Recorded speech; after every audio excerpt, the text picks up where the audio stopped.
Hey guys, my name's Scott Bowling, and you're watching Good Company. Today, I got Erik Rogers here. Erik was the lead singer of Stereomud, Soundevice, Dangerous New Machine. He's also got a new project called My Therapy. Thank you, Erik, for being here, brother. Appreciate you having me. It's awesome. I just kind of want to jump right into it, man. Stereomud. Stereomud's kind of almost like a super group. How did you get involved with Joey and from Life of Agony, and also Corey from Slipknot at the time, man? How'd you guys connect, man? Corey was still playing in Stuck Mojo at the time, and I was in a band with his youngest brother, Dustin Lowry, and we were out with Nothing Face and Stuck Mojo, and the band was called Belt Fed. First tour that I'd ever done, or that any of us had done really at the time, and Corey was looking for a new project. Mojo had its situations going on, and he kind of vacated at the end of the tour and went to New York to jam with Joey and Dan from Life of Agony. And while they were up there, I don't know if when he got there that the plan was that he was going to join Life of Agony, that they were going to move on. They had been through some singer issues. They'd had a lot of stuff going on. And they decided they were going to start auditioning singers. Well, Corey came back to Atlanta, and he and I were talking, and he said, asked me if I was interested, and I expressed my interest, and he was like, as long as my little brother is cool with me stealing his singer, I'm cool with it. Okay. And Dustin was playing drums at the time for me, and he really wanted to be a front, he wanted to sing. Dustin Lowry. Yeah. Gotcha. So he was ready to be the front man in a band. So he was like, I'm not going to be the front man in a band if I'm in the band with Erik. So you take Erik, and then I can go front a band. So it worked out good. We actually got together in Atlanta. Corey and I did. He had tracks that they had recorded in New York. And Old Man was the first song that we wrote together. We recorded it, rough recording of it, sent it up to New York to Joey and Dan. They hopped on a plane and flew to Atlanta, and we all met in person. I did an official audition, and we jammed. And the rest was history. That's cool, man. When you wrote Old Man, did you write all the lyrics, or did somebody help you with them? Corey and I wrote them together. A lot of that early stuff, Corey and I, it was always a collective effort for the band. It was interesting. The drummer wrote some of the guitar riffs. Corey would write guitar riffs. We were all writing lyrics. It was definitely a band effort. Oh, that's cool. Corey and I had read an article in the paper about an old man that had shot his wife and killed her, but he killed her because she had been diagnosed terminal, and there was nothing he could do, and they'd been married 68 years. Jeez. And they were going to try him for murder. And no one, both he and I felt like, what would you do if you had a loved one that you saw suffering and they wanted you to take their suffering away? And the man basically panicked and just shot his wife. And so that's what the song was about, was, her crying out, "Old man, take the pain away." Wow. So we wrote the song, and it was. Man, you almost got to do like a video thinking of that idea. Like, man, this would be great for a video or something. I think almost any song ever written, any artist, any musician is always thinking about that visual aspect of what's going on, because you've got a picture in your head about what those lyrics are about. If it's a story that you hear from somebody, if it's a story that you've experienced, you're always kind of thinking about that movie that's playing in your head, because that's all videos are, short movies, unless it's a live video. But cool, man. So you guys went to New York after that, and you had Old Man? Corey and I packed up. We went to New York, started writing the record. We bounced around. We rehearsed in Yonkers. We moved into the city and rehearsed in the city in a room where you paid by the hour. It was very different from being in Atlanta. In Atlanta, I had a studio in the basement of the house, so you just rehearsed at home. Right. Not that way in New York. You don't rehearse in your apartment unless you want somebody to shoot you. So we started writing the record, and it was about a year and a half that Corey and I were in New York. The guys would come to Atlanta periodically, and we wrote the record. Some of the songs went through several changes and different progressions as you were getting ready to write. We were getting ready to finalize them, I guess you would. What was it like collaborating with like Joey Z from Life of Agony? What was that guy like? That must have been really cool. Joey is probably one of the most passionate musicians I've ever had the pleasure of playing with. He loves his instrument. He loves his fans. He lived to be on stage. He thought about every aspect, from down to an outfit, the guitar he was playing that was appropriate for a song, the way he would play a riff, what he was doing, the hat he would wear on stage. He thought about every aspect of everything he was doing, and it kind of carried into all of us. you couldn't help but love Joey Z. Everybody did. Everybody that knew him just loved him because he was so passionate about what he did. That's awesome, man. And I love the video you guys did for Pain, man. That was really cool. Where'd you guys film that video at? Griffith Park in Los Angeles. Wow, that was cool. 17, 18 hours straight. Wow. On the mountain in Griffith Park.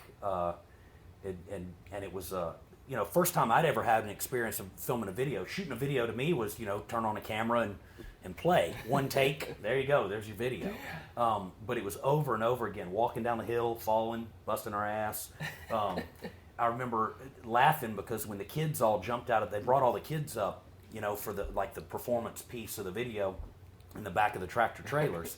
And gave some of them flashlights, and they're running through the woods. I was like, man, the song's called Pain. You should have them trip, fall into a tree, And they're like, no, we're not going to do that. I'm like, no, seriously, because I wanted to add the humor to it. I was like, we got to make them laugh. But I didn't win that argument with the director.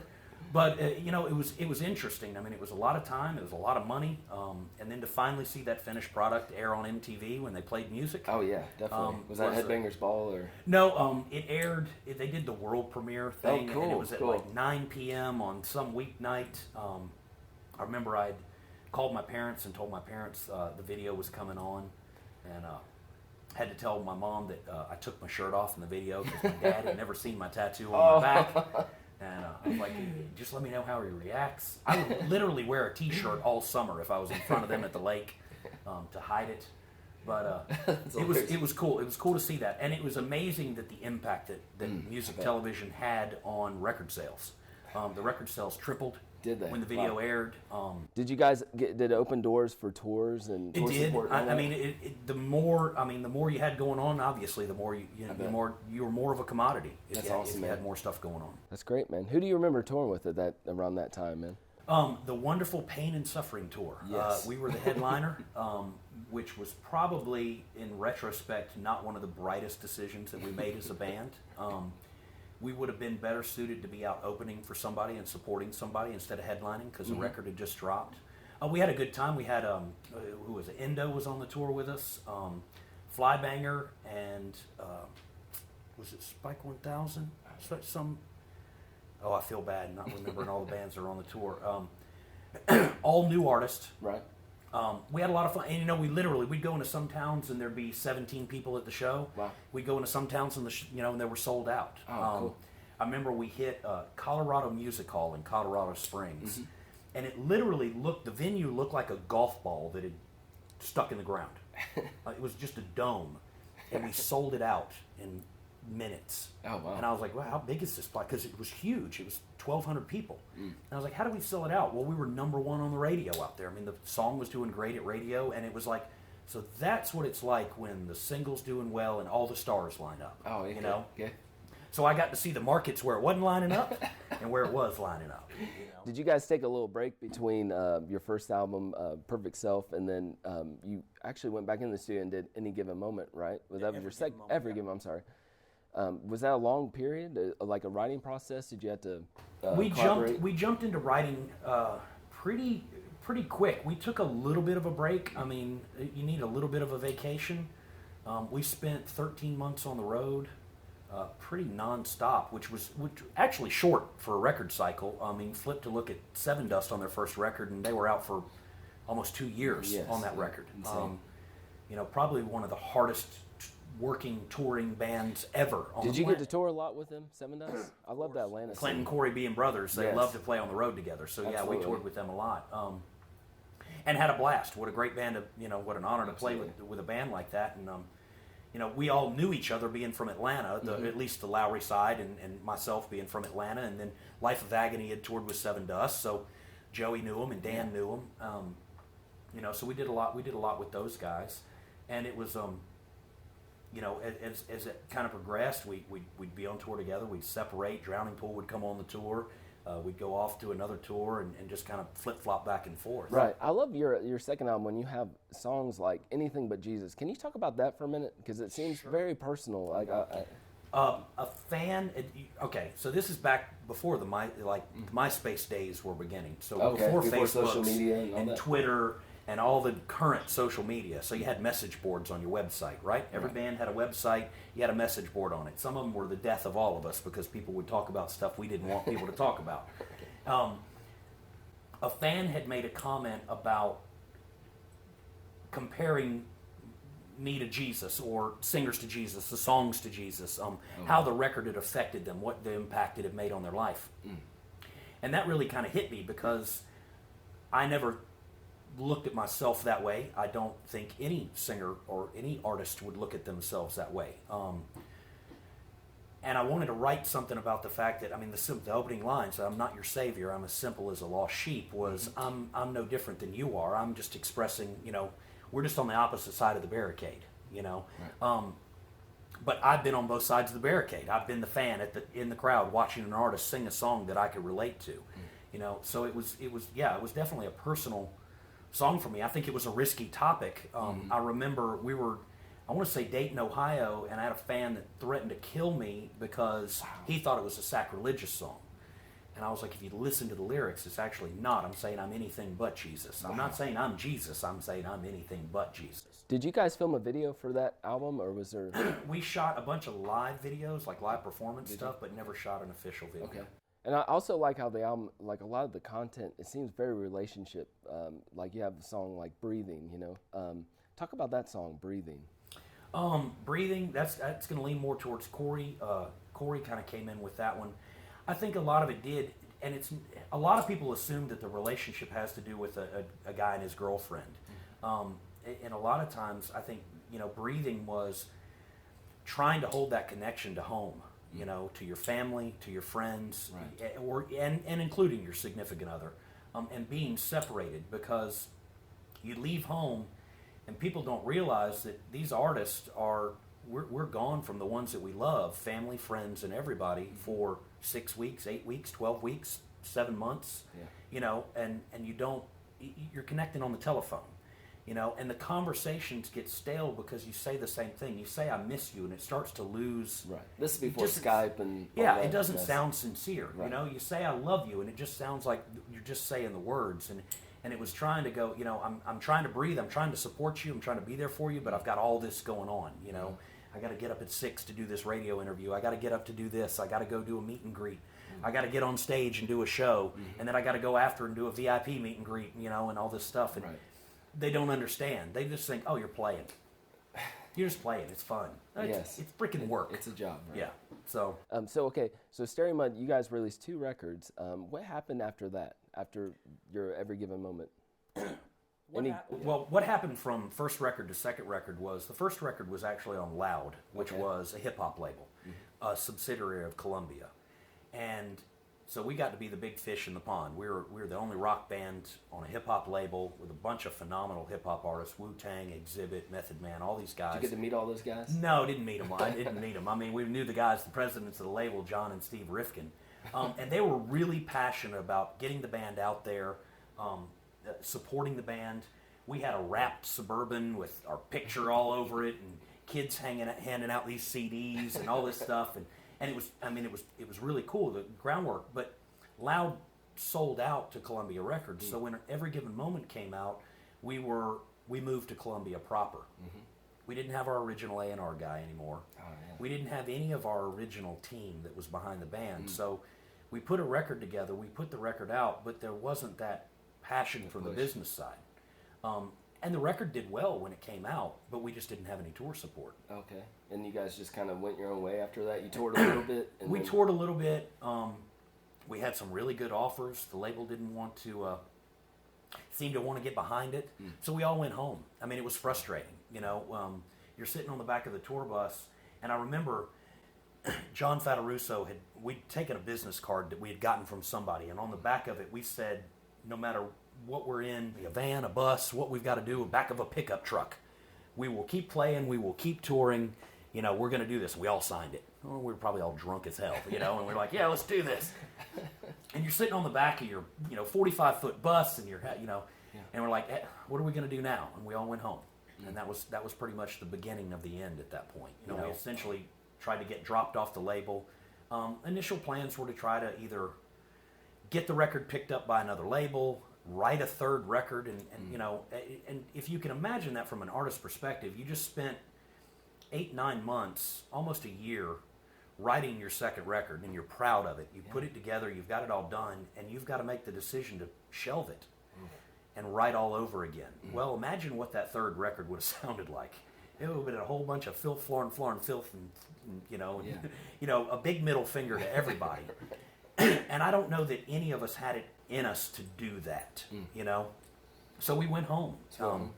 And that's when kind of, at the time, I guess Joey was kind of turning back to his old band, Life of Agony. Yep, I actually flew, when Life of Agony did their reunion show in New York, I flew up from Atlanta to support Joey and be there for his first show, which was awesome because I had met Joey prior to being in Stereomud because Beltfed, when we opened up for Mojo and we had opened up for Life of Agony because they were on one of the tours. We didn't know each other well at the point, but I'd watched him play. And that's cool. It was kind of cool that, you know, it's amazing how small the circle is of musicians and how, you know, you can be across the country, across the globe, and you've met each other and done all these different things. And I guess Corey left too. He did something else, maybe Dark New Day or something. I don't know what exactly. Corey did Dark New Day, I Empire. I mean, he's had a lot of projects. Corey's always writing. I mean, forever. I mean, through Stereomud, even in between, he was constantly writing. All of us were. So after that, you decided to start a new project, Soundevice, right? So who was in Soundevice? Talk about that for me. I had been friends and played with the drummer Cheney Brannon years prior, and so Cheney and I started talking, and I was like, all right, well, I got a drummer I can jam with, and Craig Mall was an old roommate of mine who played bass, and I was like, well, I'll get him. Yeah. And Cheney knew the guitar player Jason, so he's like, I'll bring Jason in, and we just started writing for fun. I mean, it was just something to do because that's all I'd done for the last 4.5, almost 5 years. Right. So we started writing, decided we needed a second guitar player, and then in came Billy Gray. And I'll never forget his audition. So Billy came in. He had been playing with Rich Ward with Stuck Mojo and Fozzy with Chris Jericho. He had long dreadlocks. And all of us were just, you know, kind of clean cut, I guess, pretty boy, just, you know, whatever. And in comes this long dreadlocked metal guitar player. And I'm looking at him, and playing-wise, he was perfect. But I'm looking at him going, I'm not sure about the image, but, you know, whatever, it's rock and roll. I told the whole band that he left to go to the bathroom, and I said, don't anybody say anything to him about his dreadlocks or anything. So he comes back, and I'm like, I'm going to the bathroom. I come back in, and they're talking about his hair. I'm like, how did we get there? But he had brought it up because I'm going to cut my dreadlocks off. I don't look right for the band. I want to be in the band. I'm going to do this. Right. And the Billy Gray was born that I played with and spent the next decade writing songs with. Talking about your new project, My Therapy. Talk a little bit about that. So after D&M was done, I moved to North Carolina. I was ready to get out of Atlanta. I owned a valet parking company in Atlanta. And it was a great business. It was lucrative, but it was time to get out of Atlanta, and I had a job opportunity in North Carolina. So I packed up, and my wife and I, we moved up to my house on Lake Chattooga in North Carolina. And I kind of figured that was the end of my music career. And I left on a high note. You know, I mean, I was excited about what I'd done. I was proud of what I've done. But I met Adam, who's the drummer, and we just kind of started talking music. And prior, when I'd first moved to North Carolina, I had met Will, who's one of the guitar players. And we decided we were just going to play some music for fun. You know, just get together in the basement, drink some beer, write some songs, play some covers, do whatever. No pressure, right? And that's where My Therapy came from for a band name. Because for what it was is we were all married, we all have jobs. We weren't trying to go broke and ride around in the back of a van and, you know, or do it. We just wanted to write some music and have a good time, and so we started calling it My Therapy. You know, I mean that was the name. It was our therapy because it was our way of escaping from that 9-to-5 job. The wife yelling at you at home about what you need to do. It's time to cut the grass. You got to get out and rake the leaves and just the stuff you've got to do. All the bullshit that happens in day to day, and What made you get serious about it, though? Like, The first song we wrote, we just, and the funny thing was, we had Will come over and jam. We had no idea if he was a good guitar player, if he was a bad guitar player, had he written anything. So Adam and I had like an escape clause when he came over to audition, right? So we were like, all right, Adam's going to say, I gotta, like, oh, my wife called, I've gotta leave. And he started playing the first track, and Adam and I are both looking at each other, and he's looking at me, and I'm looking at him, going, this is badass. So it just continued to grow, and then it was just like every week, and we only jam 1 day a week. Wow. That's all really we're allowed to do. That's kind of the getting older now. That's kind of the guys' night out, you know. It's our poker night, if you would, you know. It's like, so the guys get together in the basement on Thursday nights, and every Thursday there was another song idea to work on. And finally, it was like, okay, so we ought to take this serious and start really finishing the songs that we're writing, find a studio and record them, which is what we're working on right now. Have you guys found a studio yet, or are you still looking? We found a couple, and it's hard to find. We're in Hayesville, North Carolina, which is a tiny, tiny little town. So there's not really any recording studios there. So we're looking in Chattanooga. I don't really want to go to Atlanta. I spent so much time there. I mean, I've recorded in Atlanta, New York, Los Angeles, Seattle. I want to do it somewhere we haven't recorded before, get out of that element for all of us. So we're looking at a studio in Chattanooga. Hopefully, March we'll go and start recording it. And then I think we've all kind of collectively decided that we're going to go do some shows. Nice, man. And play. And it's funny, we started it. I did an interview a couple of months ago with a buddy of mine, and we were just talking about it. And as soon as the interview aired, I got a call from a promoter in Alabama. He's like, I want to book your first show. Oh, nice. I'm like, we hold on, we just started, you know. And he's like, no, I'll book your first show. So we started talking about it, and we were like, no, let's do it and see what happens, you know. Cool, man. So it'll remain our therapy. I mean, we always kind of call it, let's go have a therapy session, you know.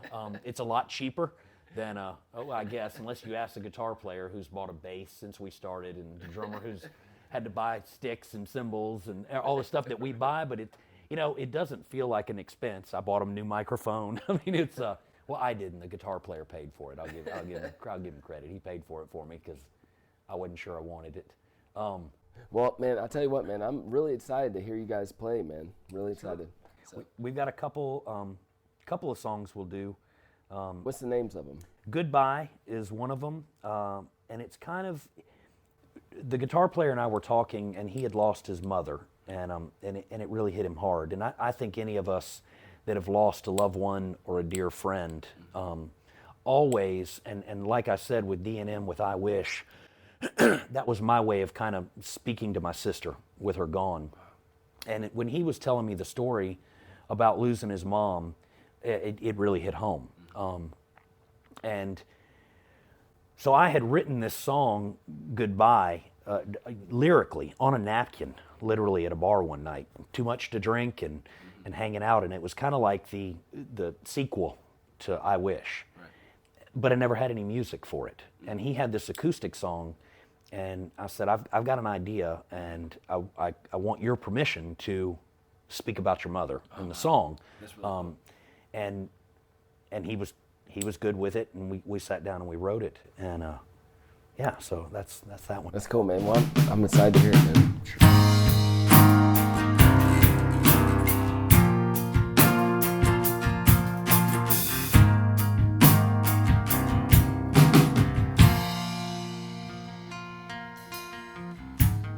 Goodbye's not an easy thing.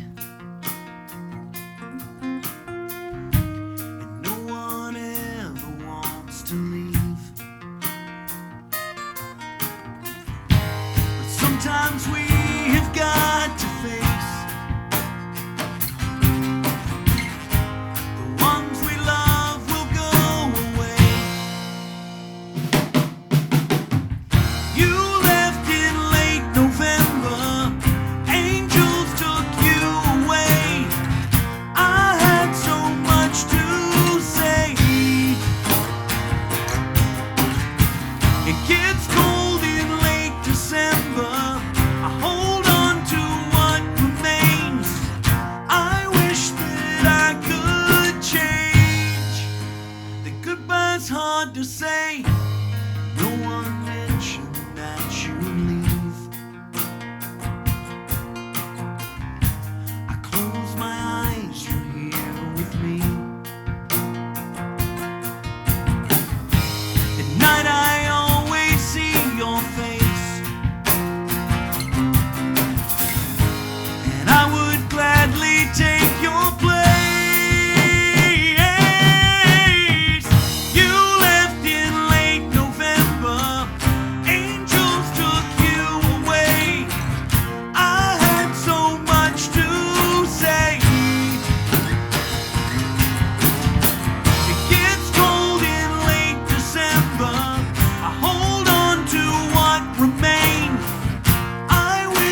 a thing.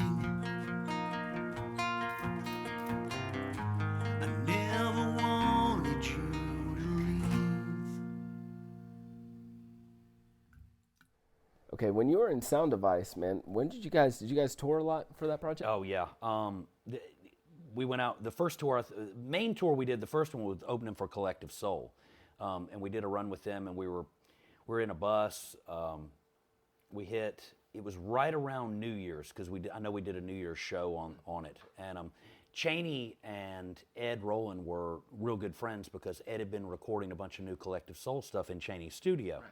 So they were going to go out and do. It was only maybe 7 or 8 shows, so it was a real short, 2.5 week run.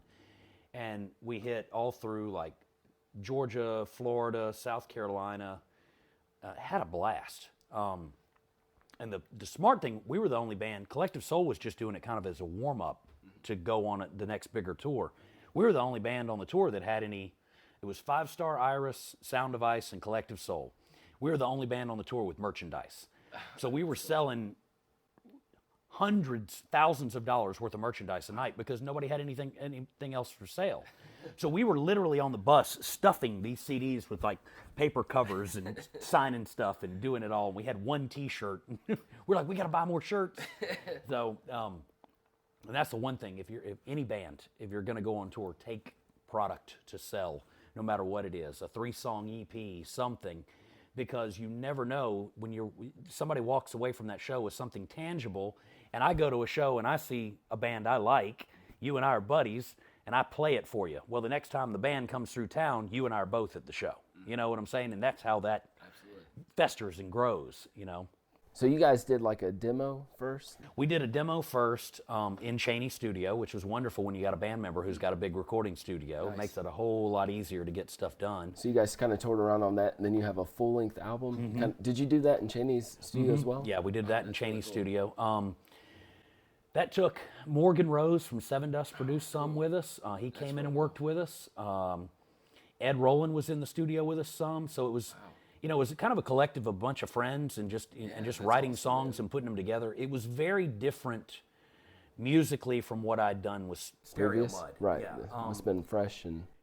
Well, it wasn't as heavy. It was more kind of mainstream rock.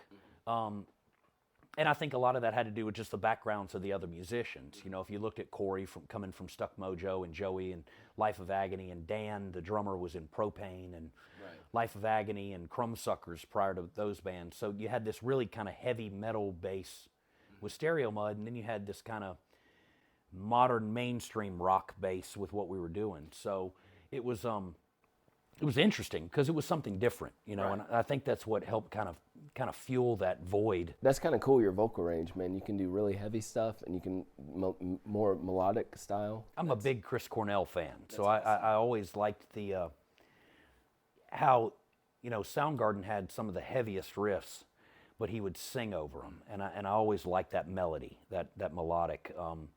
Growing up when I was in, like my first bands when I was a teenager and doing cover bands, it was Aerosmith, Led Zeppelin. So it was rock, but it was melodic. That's cool. So you guys toured for a while for Soundevice, and what happened after that, man? The band just kind of ran its course. I think no record deal. We were touring on our own dime. I don't know if you've ever seen the post on Facebook, but it's a band member loads $5,000 worth of gear into a $500 car and plays a $50 gig. That's kind of what we were doing. And it was fun. We had some great shows. We had a good time, a lot of laughs. But then it was time to kind of get back to business. Okay. The guitar player Jason was going off to school. Craig, the bass player, was getting married. Cheney had an opportunity to go play drums for Collective Soul. Wow. So that was a big opportunity for him. Right. And Billy and I really wanted to kind of get back to that heavy rock root that he and I both had. Okay. And that's where he and I kind of started putting projects together. Right. Is that where, now, Dangerous New Machine was your next step? I mean, did you connect with Billy Gray during that period? Yeah, Billy and I, we played together after Stereomud. Billy and I played together for better of a decade. Wow. That's awesome. Writing everything from the Soundevice record, the second Soundevice record and into Dangerous New Machine. Talk about Dangerous New Machine, because lyric-wise, man, it seems darker. I remember the first song I heard by you guys was Burn. You know, I was like, wow, man, this is pretty strong lyrics, man. I got stabbed in the back by somebody. Okay, and you wrote that song? And I wrote that song. Okay. And it was literally, that song kept me out of jail. Wow. It was my way, because if I'd had it my way, I would have snuck into their house and burned it down. Well, that's a good outlet. The whole, what was it, the movie, The Burning Bed? Yeah, I literally, that kind of stuck in my head. Okay. And, you know, so it was a great way to vent that frustration and that anger into a song. So there was a lot of songs on there. Prior to that record, I had lost my little sister. So when she passed away, we had an acoustic track on the record called "I Wish." Oh, that's and a great song. And I wrote that song about her. That's a great song. The last time I'd seen her in person, because I was touring, was at a Stereomud show, and she had come out to see the band play. And then we were back on the road, and then I hit the road with Soundevice, and I hit the road, and she was in medical school at Emory, and when she passed away. Oh, man, sorry. And so I never really got, I felt like maybe if I'd been there, you know, and that was where the whole "I Wish" kind of came from. So yeah, it was definitely a dark record. I mean, it had a lot of fun on it too, because a lot of jokes with songs like "Let's Talk About Sex" and "What's Your Name." Covered Low too, right? Yeah, we covered "Low" and "Push It." That was our bass player's wife's idea. Really? Randy Ryder's wife, Cindy. We were trying to come up with a cover that we could redo and make a rock song. So we were thinking of all kinds of traditional, just, you know, rock remake, you know, just heavy it up. And she goes, "You guys ought to do Push It." And we were like, "Push It?" And she's like, "Yeah, and Low from Flow Rider. Those would be good songs." And we started listening to them, and it was like, you know, we could really turn these into rock songs. And we did, and recorded them, and I think it turned out great. I mean, I was excited about it when we were done with them. They were fun to record in the studio. With Push It, I changed a lot of the lyrics. I mean, other than the chorus being the same, we kind of wrote it, made it work for the band. With Flow Rider, we did it traditional to the song, and Billy took the loop in it and turned it into a guitar riff that just was amazing. I mean, I was so proud of it. I mean, the way he did it, and the fans, when we would play live, would go nuts. I mean, it was crazy to watch them just dance and have a good time, and I think that was the fun of it. After all these projects you've done, all these bands you've been in, do you ever revisit any old, like Stereomud, Soundevice, Dangerous New Machine? Do you ever go back and play those old songs live, or is that you just leave them alone? When Dangerous New Machine, we always called it D&M for so when we first started, we played a couple of Stereomud songs in the set.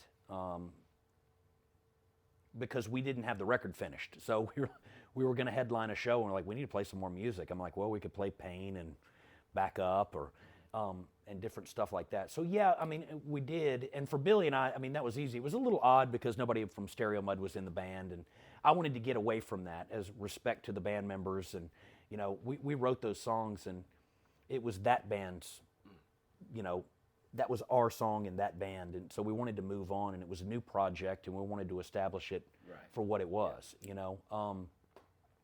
And same thing, I mean, moving forward, sure, I would play D&M. I mean, I love the songs. I mean, I was part of them. I was honored to be a part of them. I mean, they're recorded. They're forever etched in time, you know. So you got another song called Demons. Tell me a little bit about that. Demons is about my son, Joshua. Okay. He has struggled with drug addiction for the last decade, and unfortunately it has landed him in jail.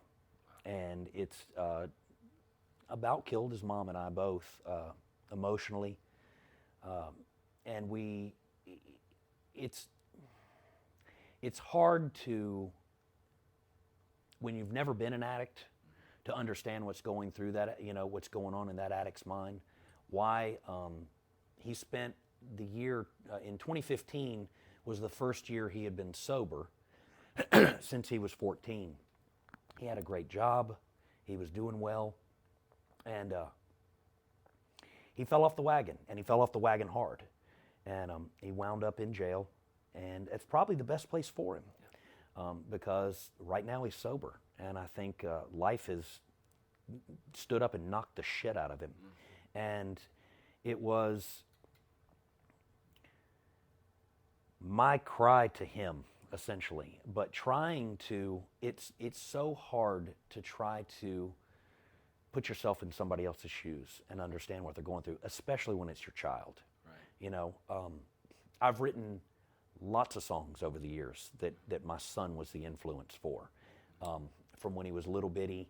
Like Afraid, man. Stereomud, Don't Be Afraid. Right. He was in elementary school, and that song was about him standing up for himself and a bully picking on him, and you know, and it was okay to, you know what, if he hits you, knock the crap out, you know, knock his ass out, you know. Does he stand up for revisit yourself. these songs does he know? I mean, he knows that song. He knows it's about him. That's pretty cool. He knows. Coming Home on the second record was about him, right. And that was about me being gone, and the things that you miss, birthdays, Christmas, you know, just being on the road and not being at home with him, and it's interesting, you know, for me, I've lived that progression through music with him, from him being younger to where he is now, and it wasn't an easy song to write, you know, because I don't understand it. You know, I've never, fortunately, never been a drug addict, and I know it's a disease that has plagued thousands, tens of thousands of families, you know, in our country and around the globe, and luckily, I didn't get the phone call that my son had passed or OD'd, you know, that truthfully, that it's good news he's in jail. You know, what a horrible thing to think about your child. Oh, thank God he's in jail. He can't do drugs. You know, he hasn't heard the song. I haven't played the song for his mother. His mother and I aren't together now, but we have a good relationship in the sense that we communicate about him, and we're on the same team, and, you know, we're cheering for his success, because I believe he can. I believe he can overcome it. I hope he can. I pray that he can. Absolutely. Every day. You know. Sorry, I'm trying not to cry and get teary-eyed about him, but sure. Man, that's amazing. Of course. Oh no, thank you, bro. Thank you. I appreciate it.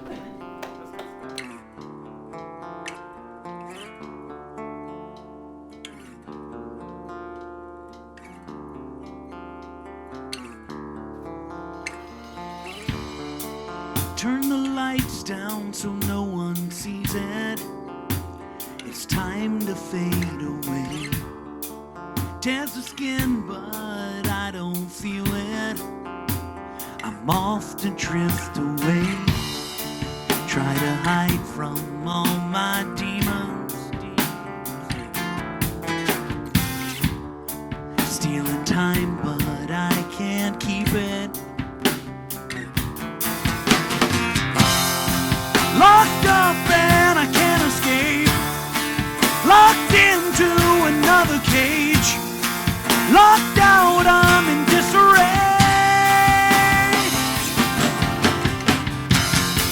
All the demons I had to face, and the time that I threw away, and the family I'll never face. Locked up and afraid. Turn the page, but I can't read it. And I had more to say. Everyone knows that I don't mean it, and I guess I'll change. Locked up and I can't escape. Locked into another cage. Locked out and in disarray. All the demons I had to face, and the time that I threw away, and the family I couldn't save. Locked up and afraid.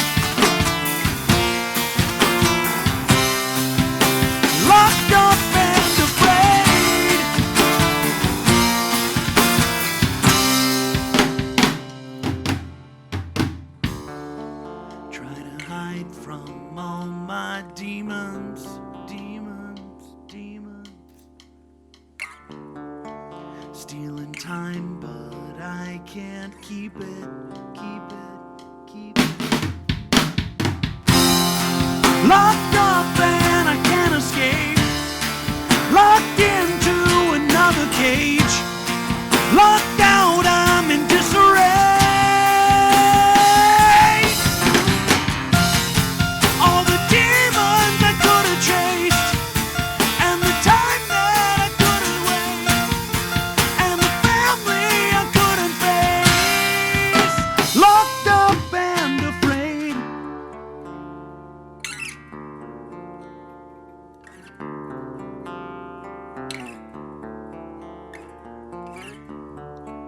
Try to hide from all my demons.